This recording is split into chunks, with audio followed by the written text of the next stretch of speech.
Hello and welcome to Working with What You Got. I'm your host. I'm your host, Renee Joshua Porter, and I'm so glad that you joined us today. Well, I have such a great story to share with you.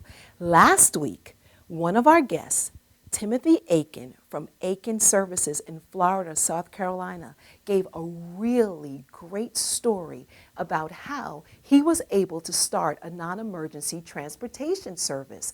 And in 3 years, he has a fleet, he has a taxi service, and he's completely debt-free. Well, one of our viewers was so inspired by Timothy's story, he decided to start an ambulance service in his area after being unemployed for over close to 2 years. Isn't that exciting? So they got in contact with us and said, can we get in contact with Timothy Aiken so that they can mentor together and he can show them the ins and outs of how to start it in their service.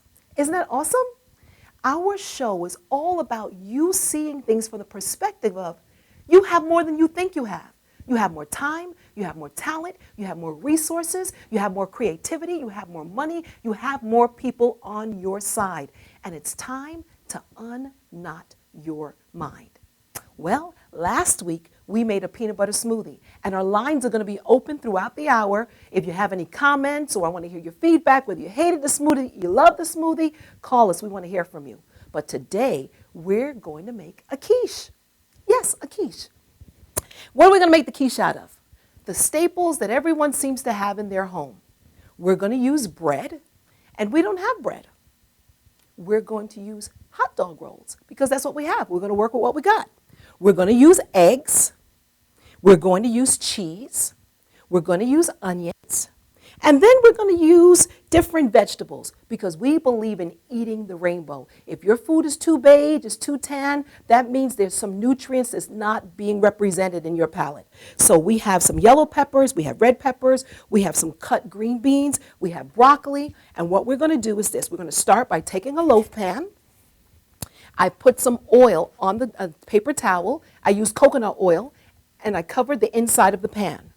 We're going to take our hot dog rolls and line them inside of the pan as well.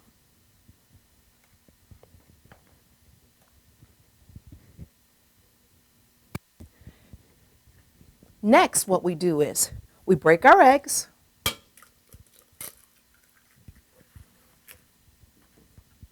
We use 4 eggs.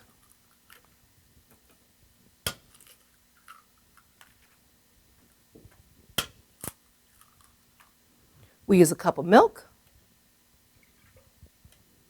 We drop in our cheese. Handful. I have these measuring cups here just for decoration because I rarely use them. Okay? So we sprinkle in some onions. We use a little pepper. Use a little salt. I love onion powder. I feel about onion powder like I told you last week about cinnamon. It makes a lot of things taste better. So we use a little onion powder for a little flavor. Sprinkle that in there.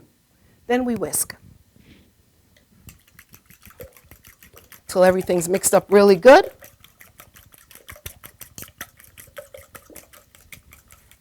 Now what we're going to do is we're going to take the bread. We're going to sprinkle on our green beans. Sprinkle our peppers. Sprinkle maybe some broccoli. Try to sneak as many vegetables as you can into you and your family's diet. And we have some leftover rotisserie chicken. Put some chicken on there. Pour your mixture on top.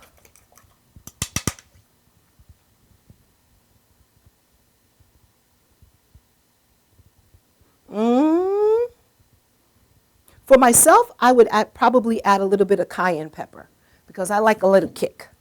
But you may not be into things too hot. So we have it on top. Finish it off with another little bit of cheese.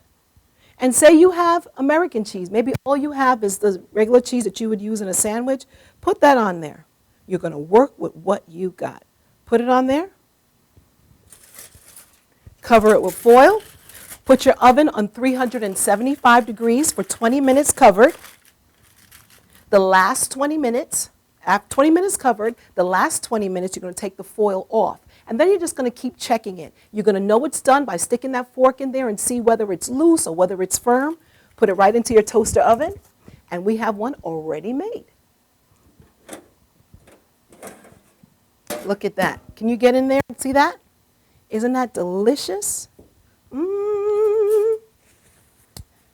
I don't have anyone to sample it today. Our lovely Victoria is a vegetarian, so she doesn't do chicken. So that just means more for me. I want you to see how it comes out. Look at that. Look at that. Can you get in there and see? Beautiful. Delicious. Let's try it.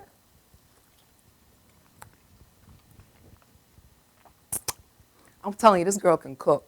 This is the bomb diggity. Simple.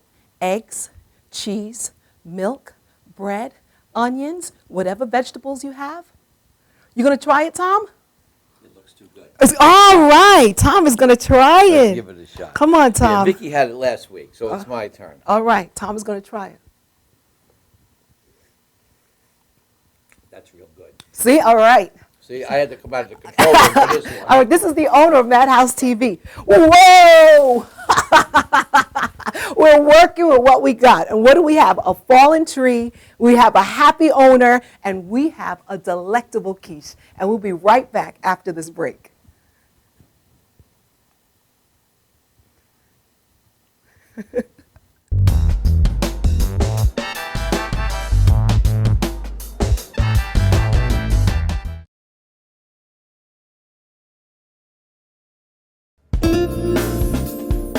YesWeCare.net is a 501c3 charity that provides help to veterans and their families. Please visit YesWeCare.net and donate in any way you can by purchasing our beautiful frame prints or relaxation CDs and DVDs, even smooth jazz CDs. YesWeCare.net. Remember, our troops are on their way home. They need all the support they can get. YesWeCare.net.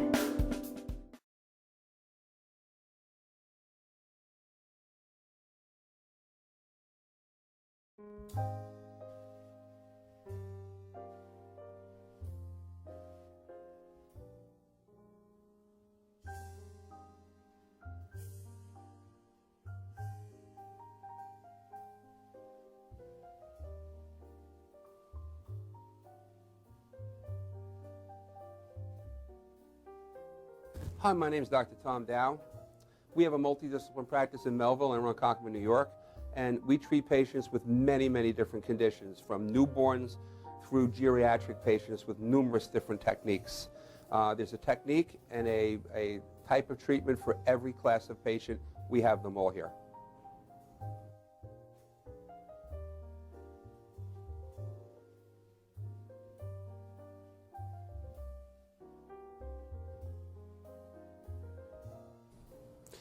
Here's my son Thomas, also a doctor of chiropractic, working on one of our patients' cervical spine. This patient has had chronic neck pain for many, many, many years, has been to a multitude of different practitioners with little or no response. And with our specialized techniques, she has improved tremendously and continues to improve on a daily basis. We have two practices, one in Melville and one in Ronkonkoma, New York. We are a multidiscipline chiropractic office. What that means is we have chiropractors, massage therapists, acupuncturists, psychologists, all working as a team and a network of outside professionals such as orthopedists and neurologists that we work hand in hand with to help determine what your injuries are and the best way to treat your injuries. I have the great pleasure of having my son in practice with me. We work hand in hand, father and son, to give our patients the best care possible, and a staff which is loving, caring, and you'll never have to wait at all in our office for service.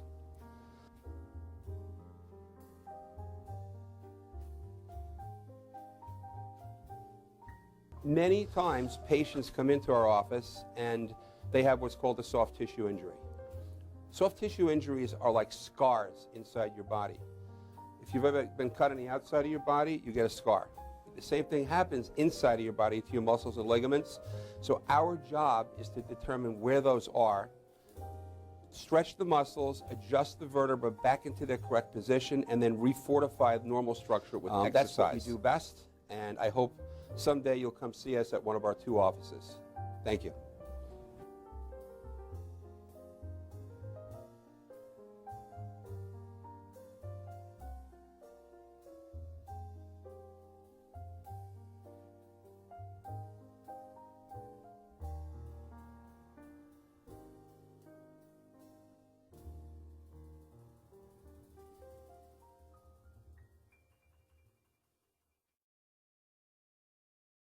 For professional motorcycle transport and towing, think Kickstart Fabrications Motorcycle Towing. Proudly serving all of Long Island, we feature expert handling and 24/7 service. So send a limo for your toy with Kickstart Fabrications Motorcycle Towing.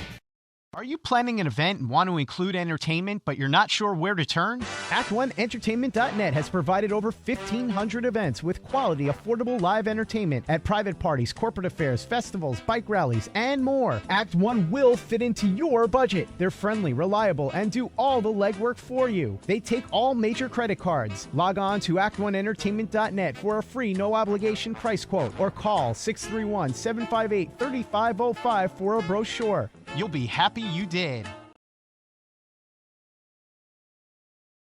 Brooklyn's best locksmith and hardware. We have 3 of the largest showrooms of safes on display and in stock. You can see and touch them in person instead of browsing a catalog. We carry gun and rifle safes, burglary safes, jewelry safes, fire rated from a half hour to 2 hour. Famous name brands. We sell Gardol. We sell AMSAC. The new AMSAC touchscreen. If you're ever in need of a safe, think Brooklyn's best locksmith and hardware. Right, Lockie? That's right, Alan. Welcome to Formula Auto Wash, where every day is a great day for a car wash. Open 7 days a week from 8 a.m. till 5:30 p.m. Sundays 8 a.m. till 4 p.m. Detailing packages for every budget, starting out at $29.99. 100% hand wash and detail centre. Hogshair and microfiber brushes and mitts. Proudly using Ecolab Blue Coral soaps and waxes. Formula Auto Wash has served the community for over 30 years. Senior discounts all day, every day. Ladies' Day Wednesday, $3 off any wash. Early bird discount Monday through Thursday till 9:30 a.m.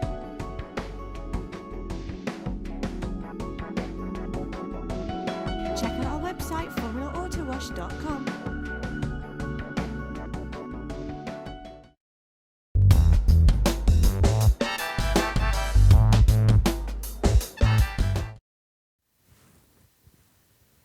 Hello, and we're back. I am so excited about the guests we have joining us this evening. We have Dr. Bilal Polson, who's the assistant principal of Northern Parkway Elementary School in Uniondale, New York. Thank you for joining us, Dr. Polson. Thank you for having me. And I have Meg Mackey, who is a parent advocate for CHAD and just a wealth of information and resource about ADHD.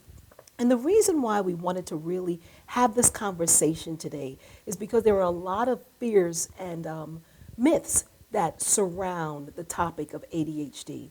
So I'm going to ask for Dr. Polson and also Meg Mackey to please tell me a little bit briefly about your background and how you were first dealt with and how you first encountered the term ADHD.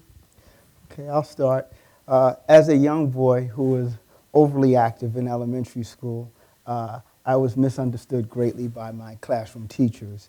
And it was actually through the work of my dance teacher in collaboration with my parents, the principal, and my phys ed teacher that they actually started to work with my classroom teachers to really identify that I was a kinesthetic learner, that I learned through experience, and it was through my inattentiveness and my hyperactivity that we could work through so I could learn a lot better. I was not diagnosed as a child. I actually didn't become formally diagnosed until a few years ago as an adult when my youngest son was diagnosed with ADHD. And what we've learned about the diagnosis that it is hereditary, and it's typically, you can find someone in the family who has a connection with it. So that was part of the reason why I actually got evaluated with my son. Interesting. Meg, tell us about your first encounter. My brother was studying to be a teacher, and he read a book, and he called me up and he said, I have this ADHD, and Mom has it, and several other people in our family have it, and you really should find out more about it. And the book was called Driven to Distraction by Dr. Edward Hallowell. And that was my first introduction. And then subsequently I had a son who was later diagnosed with ADHD. Okay, so now tell me, how did you feel? What was your initial reaction when you realized you have a son that has it? You realized that he may have gotten it from you. How did you feel about it? Did it bring clarity, frustration? What were the mixture? Well, for me, it absolutely brought about a lot of clarity, because for so many years, it was difficult for me at times to complete tasks. It helped to clarify my very active lifestyle and sometimes impulsivity, which has a relationship sometimes with not the best choices. So when I had a young boy actually behaving in a way that was challenging for my wife and myself, and even in schools at an early age, to actually find out that, yes, it is his brain activity that is having him behave this way, it actually was a relief to my wife and myself. It actually helped out our relationship as a married couple as well, because it helped to really understand that, no, it wasn't that I wasn't listening, and it wasn't that I didn't want to do things. It actually explained a lot, and it actually helped me to identify more strategies, because clearly, as an adult man, I was able to accomplish quite a bit through other behavior modifications and strategies, but this actually helped me to bring it all together and to make a complete, make complete sense of it, and really help my wife and I to support our son with it. And more importantly, or just as importantly, his teachers in school. Now, Meg, how did you feel when you found out that what your brother called you about, your son was also dealing with? Well, initially, denial. And my brother was actually able to diagnose my son when he was a toddler. And then it wasn't until school started when they started identifying him as having some difficulty paying attention and following the rules and doing things his own way. He was very intelligent, so he was able to get by academically, but just sort of socially and behaviorally, not that he did anything negative, but just out of the ordinary, and it caused quite a commotion at school, so I got a lot of phone calls. And I just started researching, and I was able to find an organization called CHADD, which is Children and Adults with ADHD. It's a parent organization, nonprofit, national, and they work to educate and support and advocate for people with ADHD. And they were able to help me find resources and an approach that made me feel comfortable in helping my son. Okay, so now you guys have laid the foundation. What I want to know is, how does a parent know the difference between a child that's impulsive, a child that might be hyperactive, and a child that needs further services? What's the red light? What should they look for? Well, it has a lot to do with the age of the child. So often when you're dealing with younger children, and when I say younger, 2, 3, 4 years old, preschool age, a lot of that activity is attributed to the natural development of a child. Many children are very active. Many children are impulsive. Many children are inattentive for various reasons. One of the things that you would look for in a parent would be a combination of all these things. And also, along with that, a consistency of these activities. So it would be a lot of activity, which would be deemed hyperactivity, along with the impulsivity, and along with just the choices, and it being very, very consistent and persistent. Most children exhibit this behavior, and it will ebb and flow. Whenever you have a child who operates in a space the majority of the time, it will give some indication that their brain is wired in that particular way. So what you would do as a family is you would, share it with your pediatrician, and they would have a conversation with you about some of the things to look for. And what you would do is they would give you some strategies, behavior modification strategies. Typically, you would find in the medical community, very rarely do they like to pre-diagnose a child too early in life. What they would like to do is just give you some indications of things to look for. And then if it's persistent, then they will actually have you pursue it. One of the things that I know that our family pediatrician has often said, whenever the quality of life is compromised, then that's when you need to look further to support your child around that. Because yes, many of the activities, many of the characteristics you would see is not uncommon in all children. But whenever the quality of life is compromised, then that's when you should pursue it.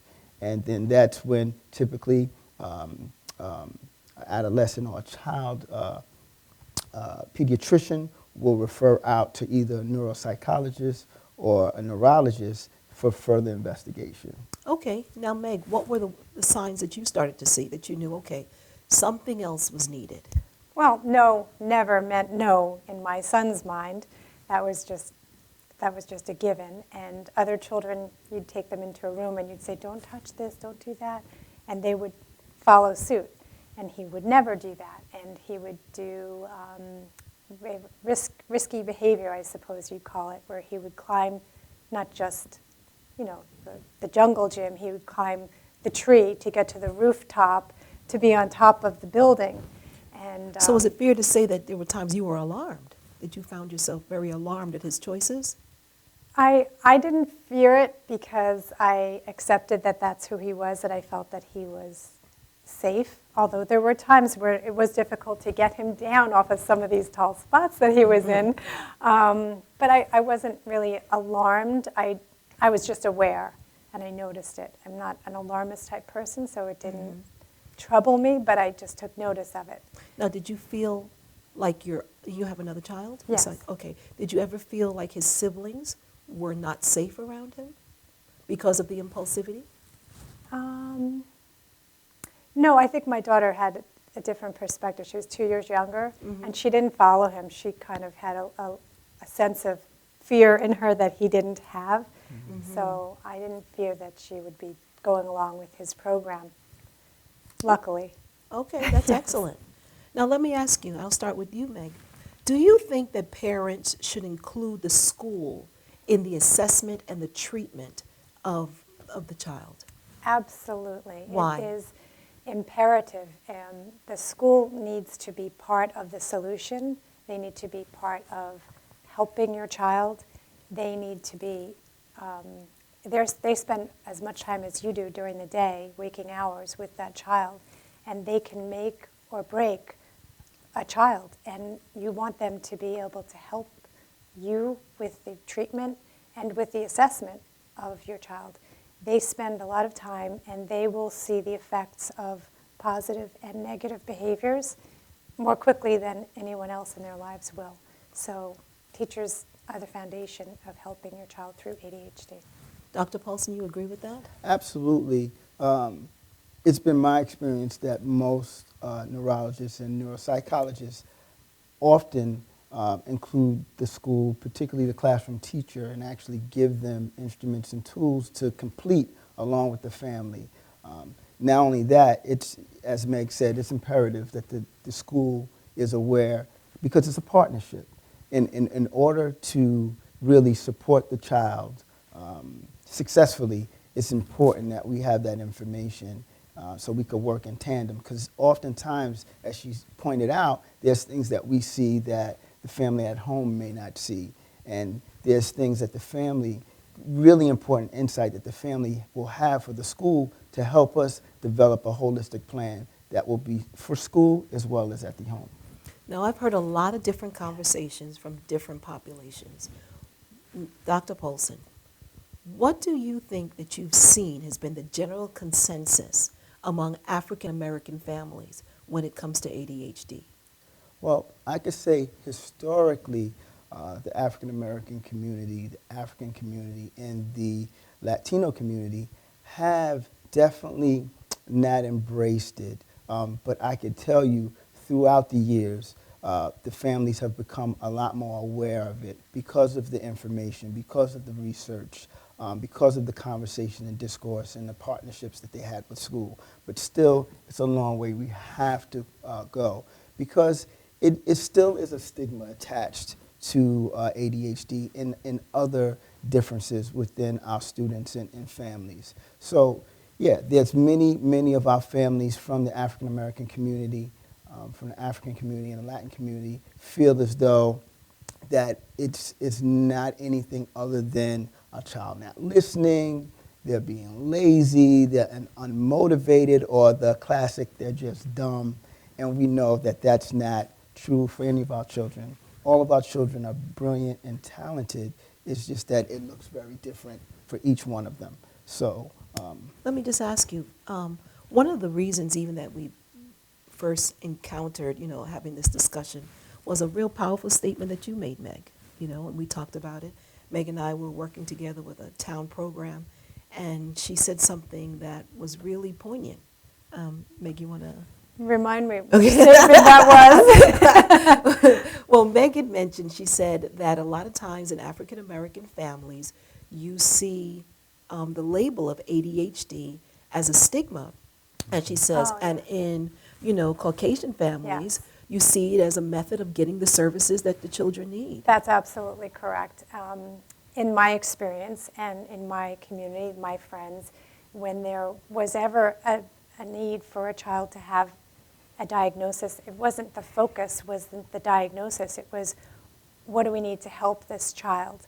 So as much time as we might spend on trying to find a neurologist or a psychiatrist or anyone to diagnose, more importantly, what are the deficits and what can the school do and what services can we get to help our child?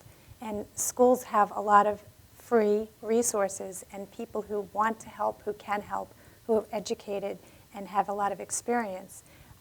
So I'm not opposed to, and nor has anyone that I know been opposed to getting those services. And actually, there are some districts that have more funds for such things, and I've known people to actually move to districts that provide more for children with special needs. Interesting. Okay, so let me ask you this. How do we address the parents that feel, especially parents of African American boys, and they feel that they're dealing with a system that is quick to judge or label their children, even without a diagnosis? And now you're going to put an ADHD label on top of them. How do they navigate? How do they monitor through a system like that? Because they might feel like, they already are looking at my son. They already think he's a threat. They already think that he's bad. They already think that, he's prone to deviant activity. Some of the stereotypes that we know still exist. And now I'm afraid to tell him that he has ADHD. Where do we start with something like that?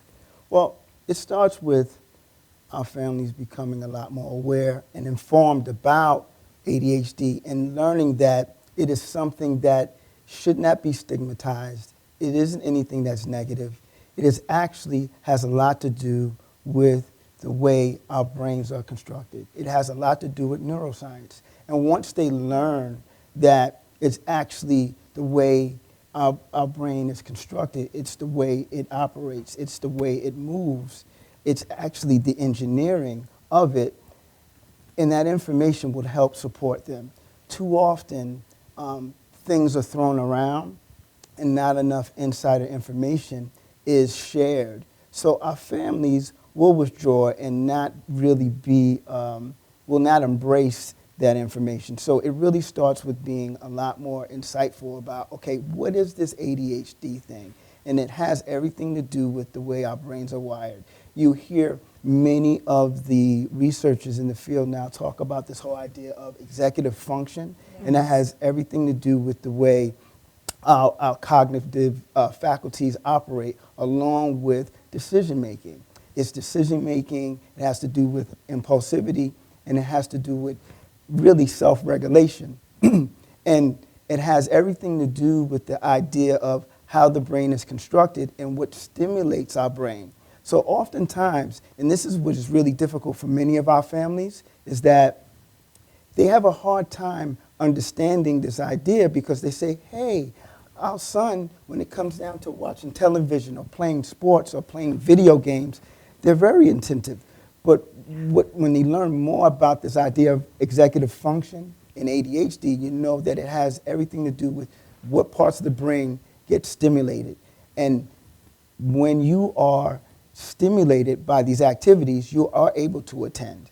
And when you learn more about the neuroscience of the brain, you'll understand that, oh, it's not that they're bad, it's not that they're not paying attention, it's the way their brain operates. The more that they learn, the more the stigma will go away.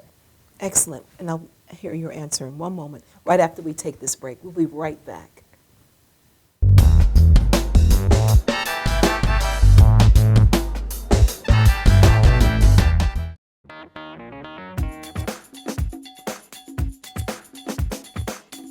I am Tom Mealy for the Harrison Law Group, and I have been telling you for years that getting involved in an automobile accident is no joke.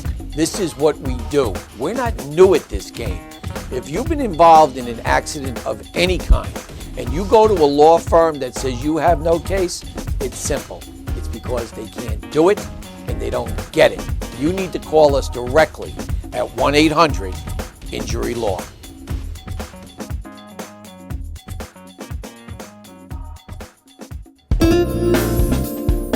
YesWeCare.net is a 501c3 charity that provides help to veterans and their families. Please visit YesWeCare.net and donate in any way you can by purchasing our beautiful frame prints or relaxation CDs and DVDs, even smooth jazz CDs. YesWeCare.net. Remember, our troops are on their way home. They need all the support they can get. YesWeCare.net.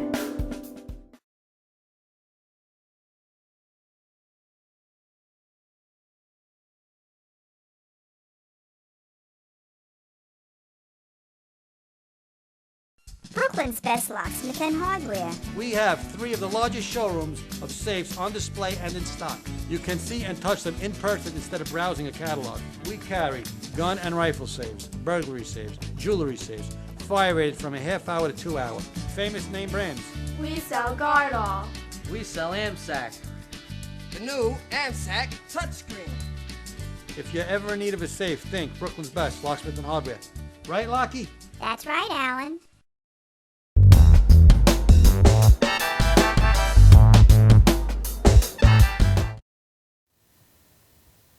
Hi, we're back. I'm Renee Joshua Porter, and welcome to Working with What You Got. I have 2 wonderful guests joining me this evening. I have Dr. Bilal Polson from Uniondale Schools. He's an elementary assistant principal. And I have Meg Mackey. She is a parent advocate for the organization CHAD. And we're talking about ADHD and exposing some of the fears that exist. And right before our break, Dr. Polson was sharing about how an African-American family can deal with whatever stigmas they think that might be associated with their son with an ADHD diagnosis. Meg, what do you say? I mean, what have you seen? Because you've seen a lot. You deal with a lot of different families, a lot of different nationalities, races, customs. What do you say? How can a parent navigate through those fears? They're feeling like, oh my gosh, there's a system that's already biased towards my child, especially my son. And I'm saying this as the mother of 2 African-American sons. So I'm talking first person. So you say, okay, I'm a little scared because I don't really feel like my son is given a fair share. And even though I think he is, or I want to believe that, now I'm going to put a label, what do I do? How do I get past that barrier in my own mind? Because that's really what it is. My mind is knotted, right? Yes, yes. Well, I think my son's words might help you and might help other families better understand. He has been diagnosed from an early age, 3rd grade, and he's had services or really accommodations throughout his career, and he's now a senior in high school. And he has really actually thanked me for the opportunity to have things like extra time on tests that he feels all students should have because it takes him longer to process. He has the information in his brain, and it just takes him a little longer to get it out and put it on paper.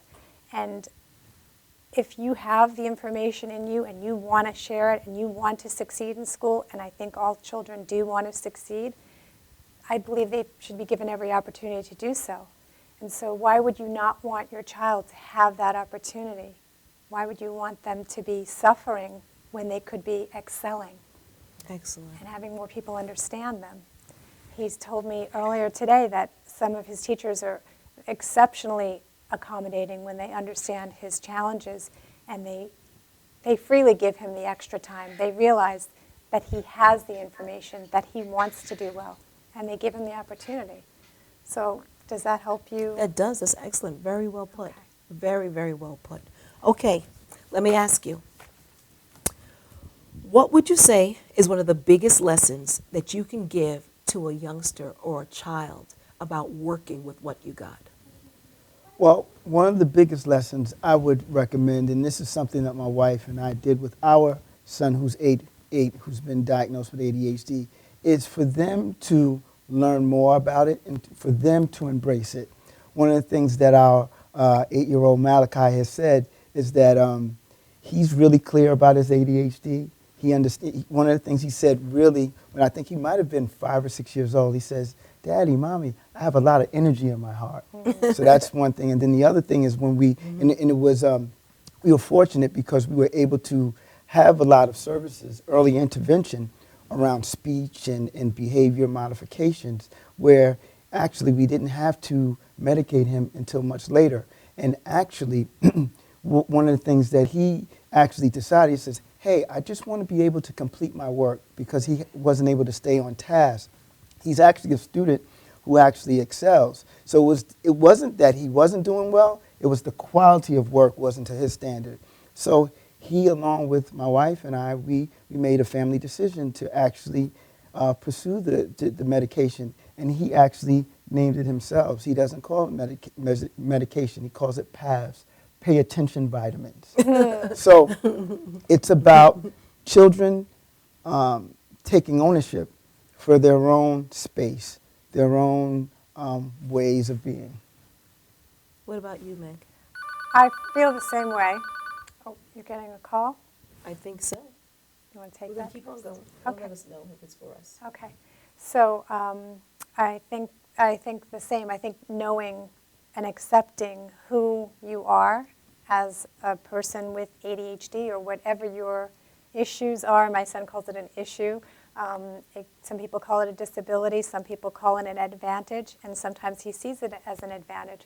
So we have a take call. Your call? Sure. All right. Caller, you're on. Thank you for joining us. Hello?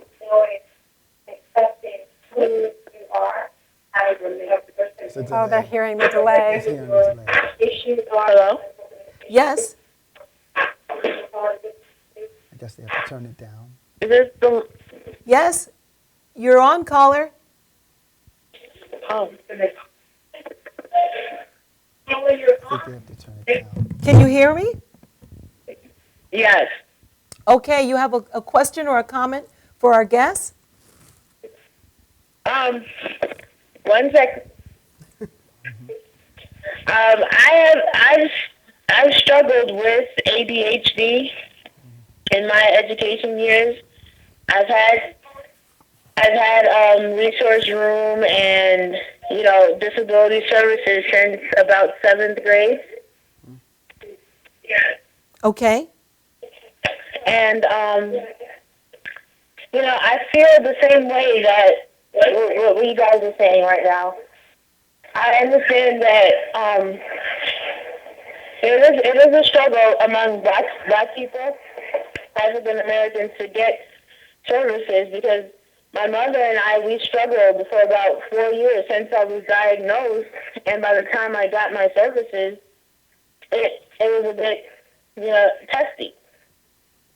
I was in 7th grade, and it was rough coming up. Now, how old are you? I'm 19 now. I'm in college, and I still receive my disability services, but I've learned to cope with my ADHD, but it was rough coming up. And what were some of the barriers? What were some of the obstacles that you encountered before you got your diagnosis? I felt very left out in class. I wasn't able to finish my test on time.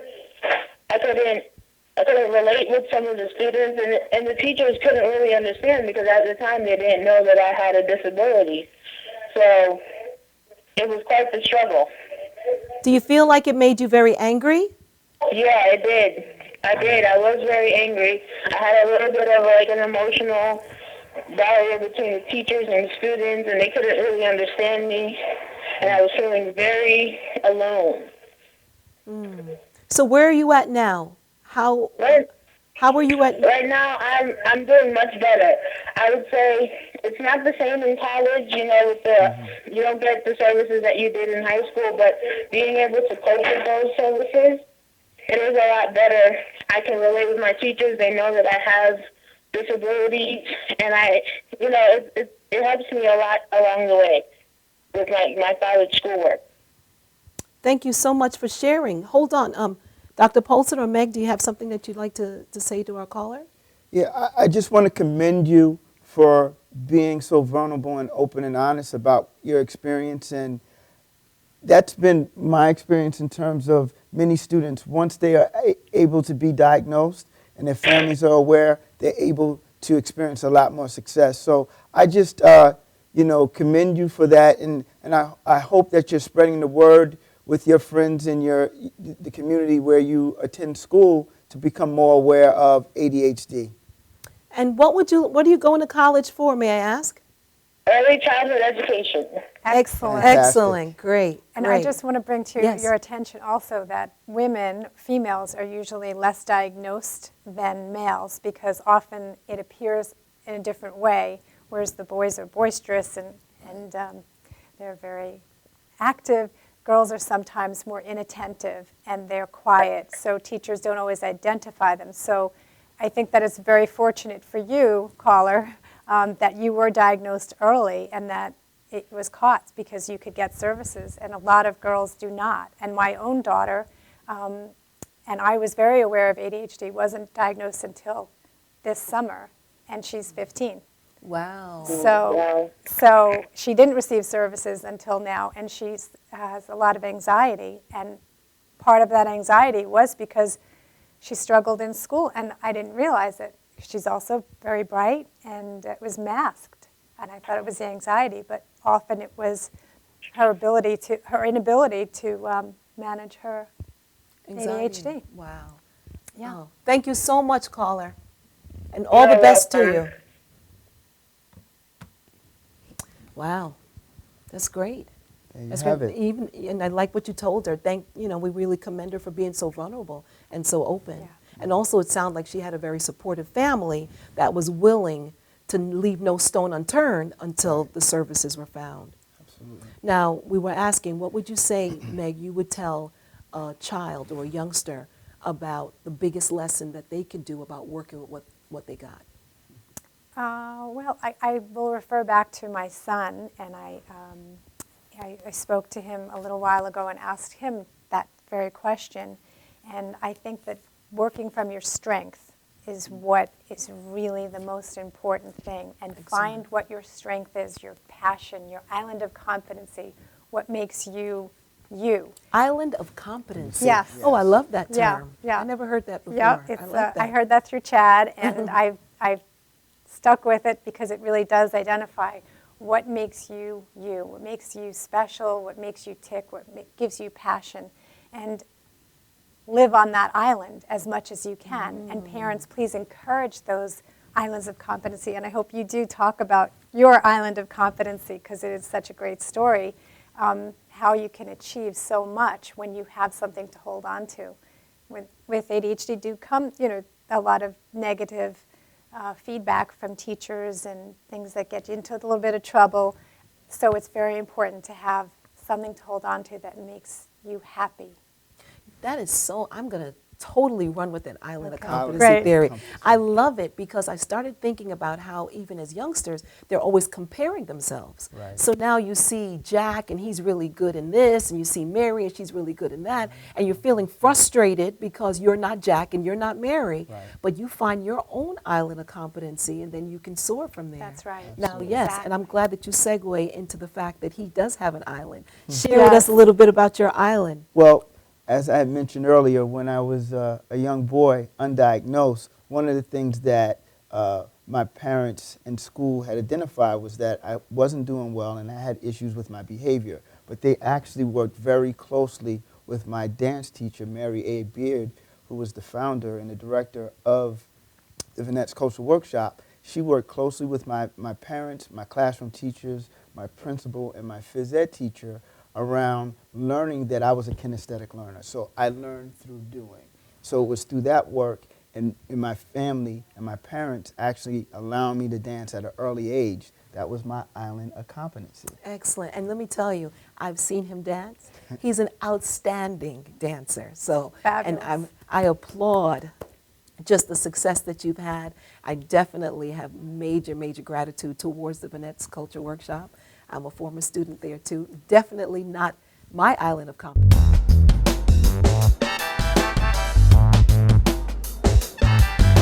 In my heart, I'm a dancer. But thank you so much. We have to go to a commercial, and we'll be right back. Great.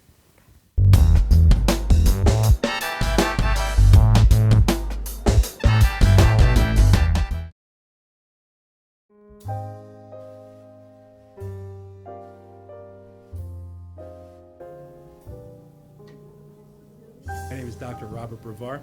I'm here for Multi-Medicine in Westbury, New York. We're located at 1065 Old Country Road, Suite 214. Been here for about 15 years. The practice has medical doctors, physical therapists, chiropractors, acupuncturists. We also do pain management, and we have orthopedists on staff. Here at Advanced Multi-Medicine Rehabilitation, we've got physical therapists on staff who treat an array of conditions, from neck pain to back pain, shoulder pain. We treat carpal tunnel. We treat a lot of car accident patients, slip and falls. We treat patients with knee injuries, with ankle injuries. We have state-of-the-art equipment. We've been here for over 15 years. Vast array of diagnostic testing, from x-rays to EMGs. What is an EMG? It's a diagnostic test that allows a doctor to determine where the pinched nerve is.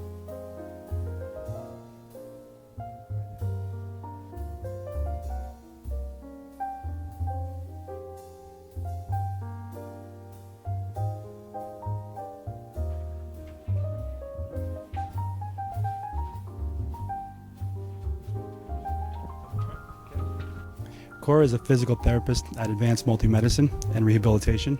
She's working on Stephanie, who was involved recently in an automobile accident.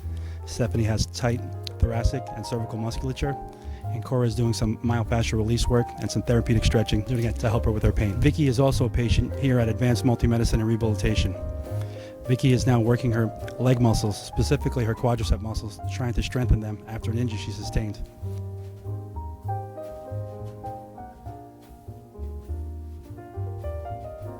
If you find yourself in need of any type of physical therapy, please don't hesitate to call Advanced Multi-Medicine and Rehabilitation, located in Westbury, New York, in Suite 214. Phone number is 516-334-7000, or find us on our website at advancedmultimedicine.com.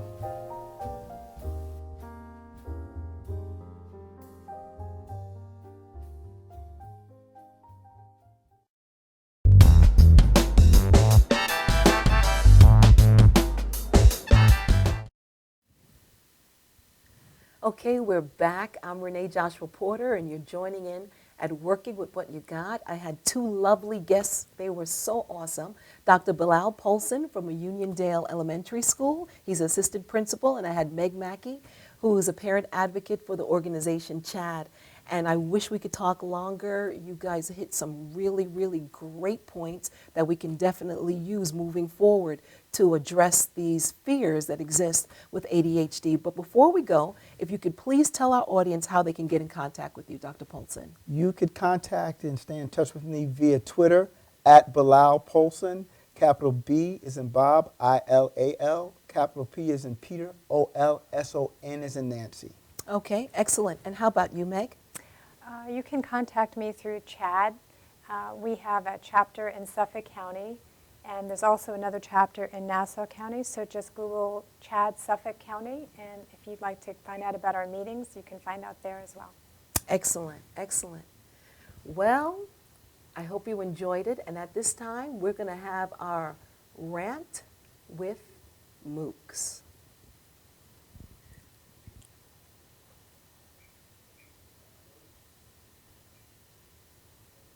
Hi, and welcome to Working with What You Got Rant of the Week, where I will rant about various things that concern me. So let's get into it. Valentine's Day was yesterday. Fellas, I hope you took my advice from the last video and took the girl out on a real date. I love Valentine's Day. I love love. I think it's a great holiday, a great idea. But I can't help but notice every year the bitter Bettys come out and try to ruin it for the rest of us. I'm sorry you're alone. I'm sorry you hate the world, but please let me eat my Godiva in peace. Every year people get on social media and rant about why Valentine's Day isn't a real holiday. They say things like, well, it's just a Hallmark holiday, consumerism, get people to spend more money. Or my personal favorite, don't just love me on February 14th, love me 365 days of the year. Granted, both are very valid arguments. But please, can you just enjoy the day, just enjoy the love, enjoy the moment. Let the rest of us just enjoy our candies and our chocolate and our CVS cards. Keep your bitterness to yourself. Valentine's Day is about showing love and appreciation for the people you care about, whether you're with someone or not. Anyway, on to more important topics. The Jordan Davis trial is taking place in Jacksonville, Florida right now. In case you're not familiar with it, Jordan Davis was a 17-year-old black boy who was shot dead at a gas station for playing his music too loudly, playing his rap music too loudly. I have a baby brother, he's 16, and when I hear stories like this, I get frightened. I worry about his safety because it could have been him. Now, I don't know what's in the water down there in Florida, but y'all need to get it together and stop drinking it. I'm tired of hearing about these stories. Florida, get it together. You have men like George Zimmerman and Michael Dunn thinking that they can shoot people whenever they feel like it. There's been plenty of times when I've wanted to punch someone in the face, but guess what? I didn't do it because that would be wrong. It's about self-restraint. It's about respecting people's space and about respecting people's privacy. You have no right to approach someone's vehicle because you don't like their music. The trial is taking place right now. I strongly encourage you to tune in and to keep aware of what's going on. For some reason, the Jordan Davis trial is not receiving the same coverage as Trayvon Martin. I'm not sure why, but I need you, the viewers, to be aware of what's going on. Rest in peace, Jordan Davis. Rest in peace, Trayvon Martin. Thank you for listening to my rant. I'll see you next week.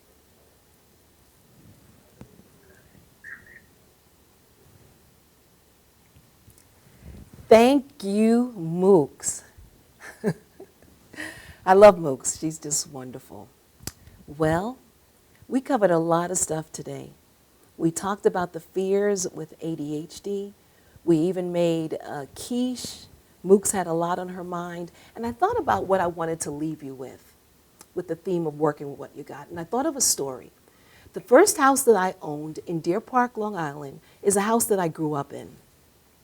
And when I moved to that house, I lived across the street from some neighbors, Miss Dora and her brothers, that knew me from the time I was a child. So because they knew me since I was a child, they would take it upon themselves to just drop baskets of fruits and vegetables on my step all the time. Or Moses, which was her brother, he would come and say, Renee, I'm going to plant something in your backyard. And because I had so much respect for these elderly that actually could be my grandparents, whatever they wanted to do in my yard was fine with me. So he would say, I'm planting some peach trees, I'm planting a bush. And I would say, fine. And I would look out my back window and I always saw this peach tree and it looked withered. And it looked dead. And I would say, Mr. Moses, that peach tree is not growing. And he said, okay, I'll take care of it. And he'd get his shovel and he'd go in the back and he would do whatever he needed to do. And I never supervised him, never monitored. He was the expert in that area. I was totally the novice. And that went on for some years. I would look outside over to the right in the backyard and I would see the wilted, withered peach tree. One day I went out the backyard.